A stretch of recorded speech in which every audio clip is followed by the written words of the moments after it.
un territoire ne peut pas se développer sans acteurs économiques. Nous, les élus, nous sommes là pour mettre les conditions pour que les acteurs économiques puissent se développer et fonctionner de manière optimale.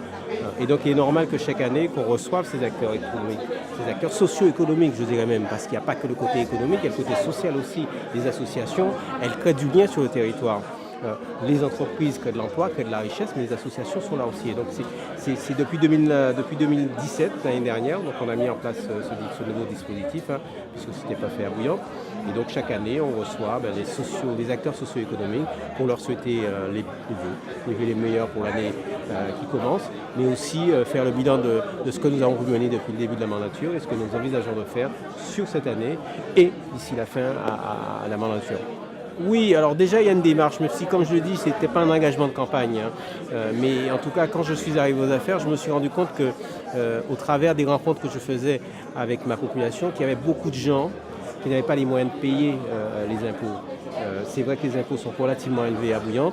On a un profil social très défavorisé. Je veux dire, Bouillante, c'est 40% de chômage, un chômage des jeunes qui atteint parfois 45%. Donc une population qui vit de beaucoup des minima sociaux.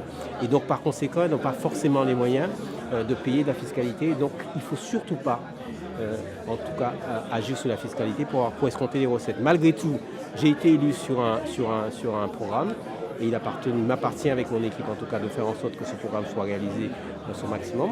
Et donc c'est là où on fait part de nos astuces, de notre ingéniosité, de notre réseau pour aller chercher l'argent ailleurs, que ce soit au niveau européen, que ce soit au niveau national, que ce soit au niveau de la région. Avec le département, c'est un petit peu difficile.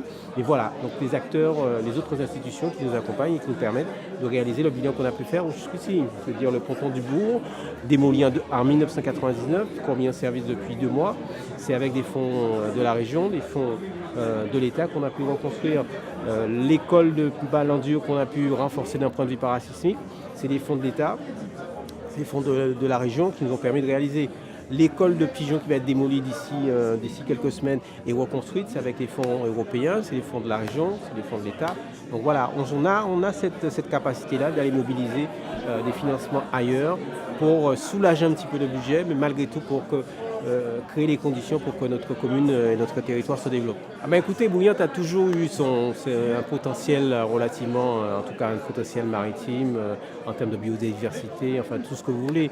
Donc il fallait simplement mettre les conditions pour qu'effectivement on puisse s'enrichir, si vous me permettez ce mot-là, par rapport à ce patrimoine, ce dont on dispose. Et c'est vrai que la baie du Bourg, depuis la mise en service du ponton, on a des yachts luxueux qui viennent dans la baie parce qu'effectivement les gens ont les moyens de pouvoir descendre à terre.